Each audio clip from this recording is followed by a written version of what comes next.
Hello friends, आज के जो वीडियो में हम पढ़ने जा रहे हैं वो पढ़ने जा रहे हैं थेल्स प्रमेय के बारे में। थेल्स प्रमेय को आधारभूत समानुपातिकता प्रमेय भी कहते हैं। तो इस वीडियो में हम सीखेंगे कि थेल्स प्रमेय को किस प्रकार आसान विधि से सिद्ध किया जाता है। ये जो टॉपिक है ना, ये एग्जाम के पॉइंट ऑफ व्यू से बहुत इंपॉर्टेंट है, तो इस वीडियो को बिल्कुल भी स्किप नहीं करना है, शुरू से लेकर के लास्ट तक जरूर देख लेना है। तो आइए वीडियो को शुरुआत करते हैं। यहाँ पे जो कथन लिखा गया है, यहाँ पे देखिए, सबसे पहले यहाँ पे कथन लिखा गया। कथन थेल्स प्रमेय को हम क्या बोलते हैं? आधारभूत समानुपातिकता प्रमेय भी, या इसी को बीपीटी भी बोलते हैं। बीपीटी मतलब बेसिक प्रोपोर्शनैलिटी थ्योरम, मतलब इसी का इंग्लिश हुआ आधारभूत समानुपातिकता प्रमेय का। आइए, यहाँ पे कथन दिया गया है। कथन क्या है इसको पहले पढ़ लेते हैं। बोलता है क्या कि यदि किसी त्रिभुज एक भुजा के समानांतर, पहले तो एक त्रिभुज की बात की है, क्या करते हैं, एक त्रिभुज हम बना लेते हैं। चलिए यहाँ पे एक त्रिभुज हम बना लिए। चलिए त्रिभुज का हम नाम पहले दे देते हैं ए बी और सी। चलिए नाम भी दे दिए। बोलता है क्या, एक त्रिभुज की एक भुजा के समानांतर, मान के चलिए ये कोई बीसी एक भुजा है, इसके समानांतर एक हम भुजा खींचते हैं। समानांतर अन्य दो भुजाओं को भिन्न भिन्न बिंदु पर प्रतिच्छेद करते हैं। मान के चलिए ये डी बिंदु है और ये ई बिंदु है, यहाँ पे प्रतिच्छेद करती है, खींची जाए तो ये अन्य दो भुजाओं को एक ही अनुपात में विभाजित करता है। इस कथन का अर्थ ये है कि मान के चलिए ये कोई एक त्रिभुज है एबीसी, इसके एक भुजा के समानांतर कोई एक रेखा खींचे जो दो भिन्न भिन्न बिंदुओं पर प्रतिच्छेद करती है। तो ये बोलता है क्या कि ये जो प्रतिच्छेद करते हैं, तो ये जो आता है ना, वो एक ही अनुपात में विभाजित हो जाता है। एक ही अनुपात का मतलब है कि एडी बट्टा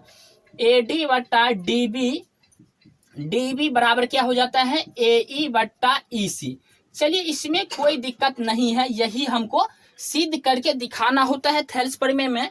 तो सबसे पहले क्या कर लेते हैं कि दुनिया का कोई भी प्रमेय हो ना, एक ही सिस्टम होता है इसका लिखने का, एक ही सिस्टमेटिक स्टेप होता है। तो वो सिस्टमेटिक स्टेप क्या है, तो पहले सबसे पहले क्या लिखना होता है इसमें कि दिया क्या है।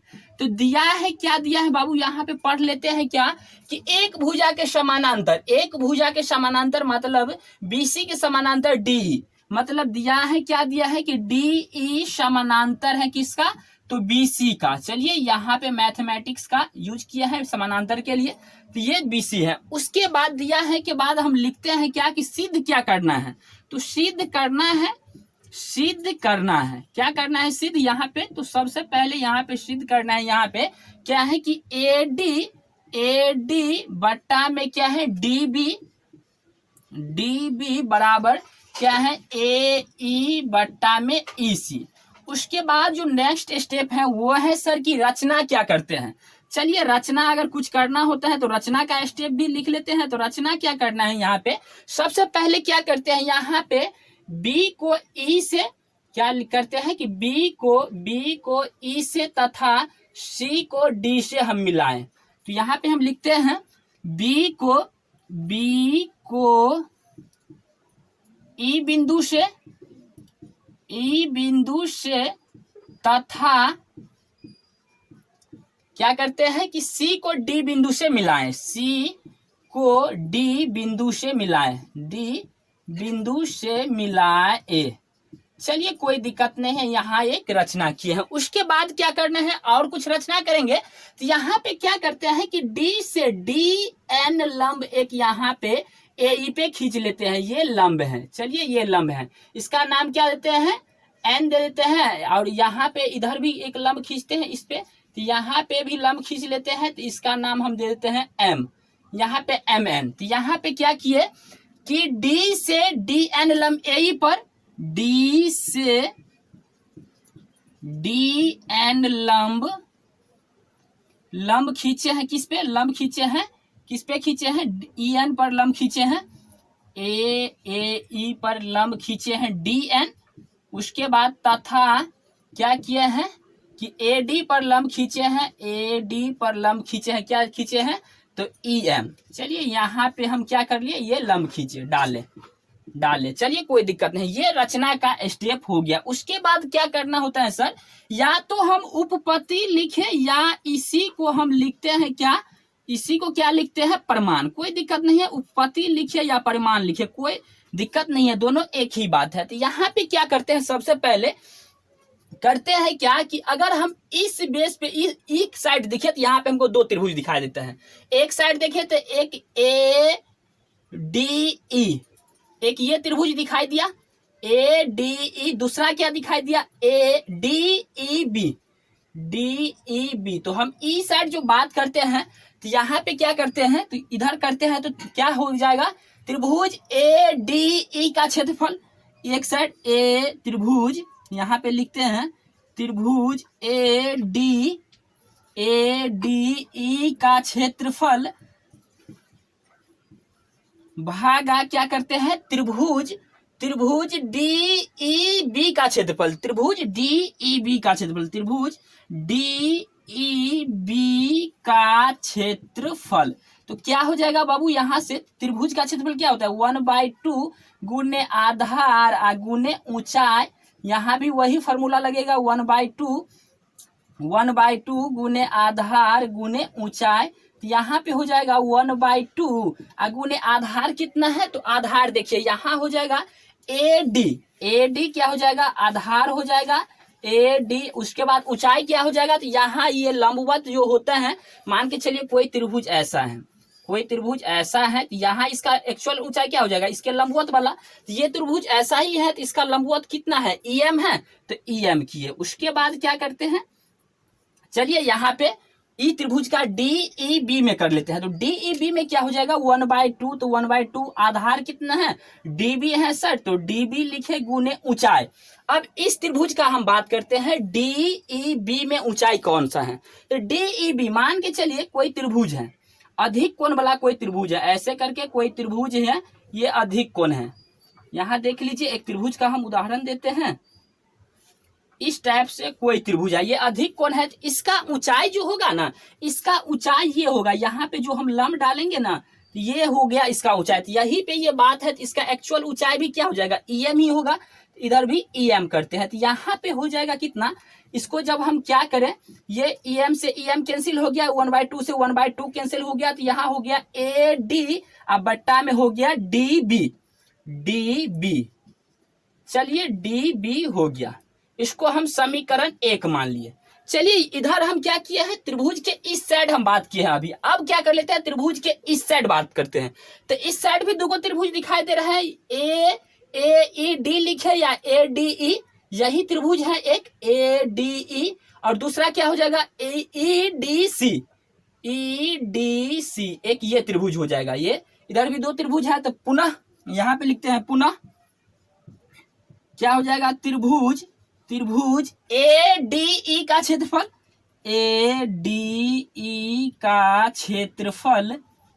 ADE का क्षेत्रफल।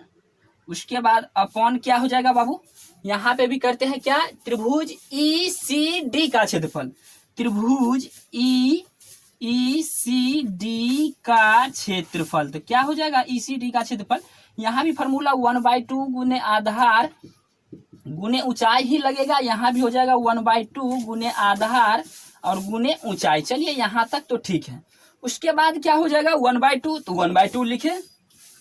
उसके बाद आधार, तो हम इस आधार पे कर रहे हैं ना, इस पे ई बेस हुआ इसका आधार हो जाएगा AE, तो AE लिखे, गुने ऊंचाई क्या हो जाएगा, तो इसका ऊंचाई क्या हो जाएगा, इसका लंबवत ये है, तो इसका ऊंचाई होगा DN, इसका ऊंचाई क्या हो जाएगा DN। चलिए DN यहाँ पे लिखे। उसके बाद क्या हो जाएगा 1/2 गुने इसका आधार क्या हो जाएगा, तो EC हो जाएगा, तो यहाँ पे लिखे EC, गुने इसका ऊंचाई भी वही जिस तरह से इधर लिए थे उसी प्रकार से इधर भी हो जाएगा, क्या हो जाएगा DN ही हो जाएगा, तो DN। चलिए DN हो गया, यहाँ DN से DN कैंसिल हो रहा है, तो कैंसिल किए। उसके बाद 1/2 से 1/2 कैंसिल हो रहा है, तो इसको भी कर लिए। उसके बाद क्या हो जाएगा AE बट्टा में क्या हो जाएगा EC।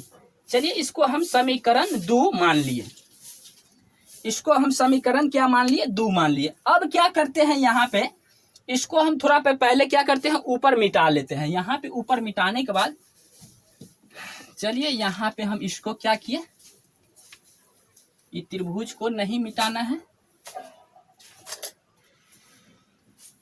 इसको नहीं मिटाना है। क्या सिद्ध करना है? ये वाला सिद्ध करना है। अब क्या करते हैं सर, यहाँ पे एक 9.1 में परिमेय पढ़े थे, नमा में क्लास 9th में एक 9.1 परिमेय था। परिमेय क्या था कि एक ही समांतर भुजा और एक ही आधार के बीच बने त्रिभुजों का क्षेत्रफल क्या होता है? हमेशा समान होता है। क्या होता है? मान के चलिए ये समांतर भुजा है, कुछ इस प्रकार से रहता था। यहाँ पे मान के चलिए इस पे जो कोई त्रिभुज बना, यहाँ पे कोई त्रिभुज बना, ये त्रिभुज हो गया। उसके बाद क्या हो जाएगा, इधर भी कोई त्रिभुज है, मान के चलिए यहाँ कोई त्रिभुज हो गया और यहाँ पे मान लीजिए ये दो समांतर भुजा है और एक ही आधार पे, तो यहाँ पे मान के चलिए ये आधार हो गया, तो ये आधार है, तो ये एक और त्रिभुज हो गया। तो ई त्रिभुज ए, यहाँ पे इस त्रिभुज का और इस त्रिभुज का क्या हो जाएगा? क्षेत्रफल दोनों बराबर हो जाएगा। ये क्लास में 9th में हम क्या पढ़े थे? परिमेय पढ़े थे। तो यहाँ पे देखिए ना, यहाँ पे देखिए इस त्रिभुज को अगर सही से देखे तो यहाँ पे देखिए ये दिया ही है कि ये भुजा और ये भुजा क्या है? समांतर है, कोई दिक्कत नहीं है, ये समांतर भुजा। उसके बाद ये एक ही आधार पर, देखिए एक ही आधार पर त्रिभुज DEB भी बन रहा है और त्रिभुज EDC भी बन रहा है। मतलब दो त्रिभुज बन रहा है, तो त्रिभुज DEB का क्षेत्रफल बराबर हो जाएगा त्रिभुज EDC का क्षेत्रफल। मतलब त्रिभुज DE, यहाँ पे क्या लिखा है? DEB का क्षेत्रफल, इसलिए हो जाएगा त्रिभुज DEB का क्षेत्रफल बराबर क्या हो जाएगा? त्रिभुज DEB का क्षेत्रफल बराबर क्या हो जाएगा? त्रिभुज ECD का क्षेत्रफल, त्रिभुज ECD का क्षेत्रफल, ECD का क्षेत्रफल, ECD का क्षेत्रफल। यहाँ पे देखिए ECD का क्षेत्रफल, ECD का क्षेत्रफल। अब क्या करते हैं, यहाँ पे क्षेत्रफल ये दोनों बराबर हो जाएगा। अब क्या हो जाएगा इसका कि मान चलिए DEB का वैल्यू ये ECD इसमें रख दे, समीकरण 1 में रख दे, या क्या करे ECD का वैल्यू समीकरण 2 में रख दे। तो यहाँ पे क्या करते हैं, इसके बदला में हम क्या लिखते हैं? DEB के बदला में, DEB के बदला में ये लिख सकते हैं, ये लिखते हैं। तो यहाँ पे समीकरण 1 में